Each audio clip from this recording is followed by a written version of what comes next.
வணக்கம். இந்த வீடியோவில் ஆயில் பேஸ்டல்ஸ் யூஸ் பண்ணி நம்ம பண்ணக்கூடிய கலரிங்க்கு பின்னாடி இருக்கிற அதுக்கு தேவையான டிப்ஸ் அண்ட் ட்ரிக்ஸ் இதை பற்றி தான், அதாவது எனக்கு தெரிஞ்சதை நான் ஷேர் பண்ணுறேன்.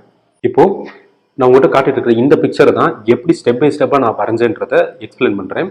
இதில் பிகினிங்கில் காம்போசிஷனில் இருந்துட்டு நான் சொல்கிறேன் எப்படி பண்ணுறேன்னு. இதை பக்கத்தில் க்ளோஸில் பார்த்தீங்கன்னா தெரியும், நிறைய டெக்ஸ்சர்ஸ்லாம் இருக்கும், நிறைய டெக்ஸ்சர்ஸ் இருக்கும். அதே மாதிரி கலரோட அந்த வைப்ரண்ட்லாம் பாருங்களேன், ஒயிட் எல்லாம் சூப்பராக எடுத்து கொடுத்துருக்கோம். நம்ம நார்மலாக ஒயிட் பேப்பரில் வரைகிறதுக்கும் ஒரு டோனட் பேப்பரில் ஒயிட் வச்சு பண்ணுறதுக்கும் நிறைய வித்தியாசம் இருக்கும். இதே ஆர்ட் ஒர்க் நான் ஒயிட் பேப்பரில் பண்ணியிருந்தா வேற எஃபெக்ட் இருக்கும். பட் இது கலர் பேப்பர்ன்றனால உங்களுக்கு இன்னும் கொஞ்சம் அந்த கலர் வைப்ரன்ஸ்லாம் பெட்டராக இருக்குது.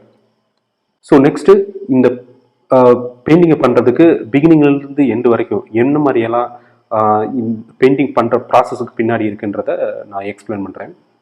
ஃபஸ்ட்டு காம்போசிஷன் வந்துட்டு ரொம்ப நார்மல் பென்சில் தான் நான் யூஸ் பண்ணியிருக்கேன். இந்த லைன் பண்ணுறப்போ கொஞ்சம் இன்விசிபிளாக இருக்கணும். இன்விசிபிளானா நம்மளோட அண்டர்ஸ்டாண்டிங் இருந்தால் போதுமானது, ரொம்ப டார்க் பண்ணிட வேணாம்.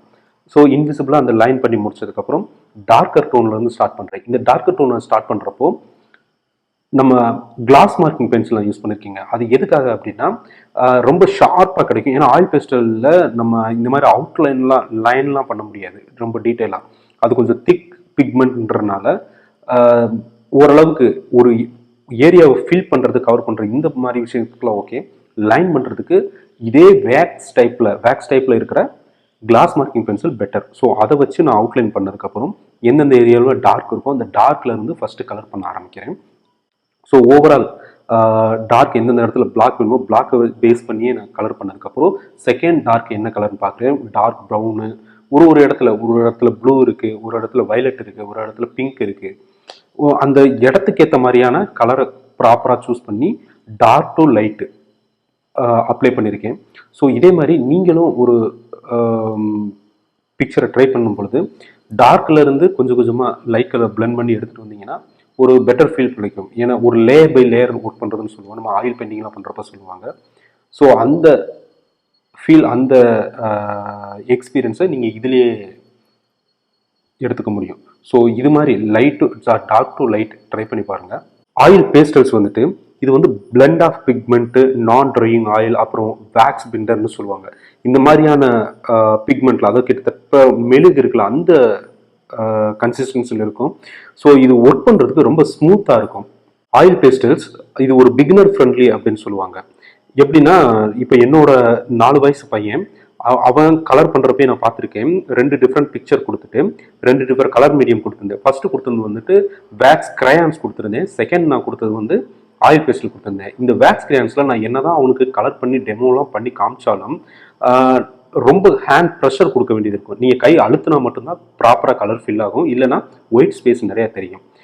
இதே இது நான் நெக்ஸ்ட் பிக்சர் அவன்கிட்ட கொடுக்குறப்போ ஆயில் பேஸ்டல்ஸ் கொடுத்துருந்தேன். அவன் ஹேண்ட் ப்ரெஷர் ரொம்பலாம் கொடுக்க தேவையில்ல, ரொம்ப லிமிட்டடாக ஹேண்ட் ப்ரெஷர் பண்ணாலே கலர் வந்து ரொம்ப ஸ்மூத்தாக ஃபில் ஆகும். அதே மாதிரி இந்த ஆயில் பேஸ்டல்ஸை டிஃப்ரெண்ட் மெட்டீரியல்ஸில் நம்ம யூஸ் பண்ணலாங்க. அதாவது என்னென்னா நார்மல் பிளெயின் பேப்பரில் யூஸ் பண்ணலாம், கார்ட்போர்டு, கேன்வாஸ், கிளாத்தில் கூட இதை வச்சு நம்மளால் கலர் பண்ண முடியும். இதில் பெட்டர் டெக்ஸ்சர் நம்ம எடுக்க முடியும். அதாவது திக்காகவும் அப்ளை பண்ண முடியும், ஸ்மூத்தாகவும் ஸ்மச் பண்ணி, அதை விரல் வச்சு ஸ்மச் பண்ணியும் பண்ண முடியும். இன்னொரு ஒர்க் பண்ணுற ப்ராசஸில் ஒரு பெனிஃபிட் என்ன அப்படின்னா ட்ரையிங் டைமே இதுக்கு தேவைப்படாங்க. ஏன்னா குயிக்காக கிட்டத்தட்ட இது வந்து ட்ரை மீடியா தான் சொல்லுவோம். ஸோ வாட்டர் கலரோ ஆயில் பெயிண்ட்டோ மற்ற ஒரு கலர் இந்த மாதிரி போஸ்டர் கலர் இப்பெல்லாம் யூஸ் பண்ணுறப்போ ட்ரை ஆகுறதுக்கு ஒரு டைம் தேவைப்படும். பட் ஆயில் பேஸ்டல்ஸில் இது தேவைப்படாது. இந்த கலர் அப்ளை பண்ணுறதுன்னு பார்த்தீங்கன்னா நம்ம கை வச்சு ஸ்மச் பண்ணி விடலாம், இல்லாட்டி பிளெண்டிங் ஸ்டெம்ஸ் யூஸ் பண்ணலாம், ப்ரஷஸ் யூஸ் பண்ணலாம், பேலட் நைஃப், இது மாதிரியான இன்னும் நிறைய டூல்ஸ் யூஸ் பண்ணலாம். இதில் இருந்த பெட்டர் டெக்ஸ்சர் நம்ம கொண்டு வரதுக்கு. இதில் பண்ணக்கூடிய பெயிண்டிங் வந்துட்டு, அதாவது கலரிங் வந்துட்டு ஆயில் பெயிண்டிங் பண்ணால் எந்த எஃபெக்ட் இருக்குமோ சேம் எஃபெக்ட் இதில் கொண்டு வரலாம். ஸோ அந்தளவுக்கு காஸ்ட் எஃபெக்டிவும் கூட. இன்னொன்று நம்ம ப்ரஷ் க்ளீன் பண்ணுறது, பேலட் க்ளீன் பண்ணுறது, இந்த மாதிரியான டைம்லாம் இதில் கொஞ்சம் மிச்சமாகும்.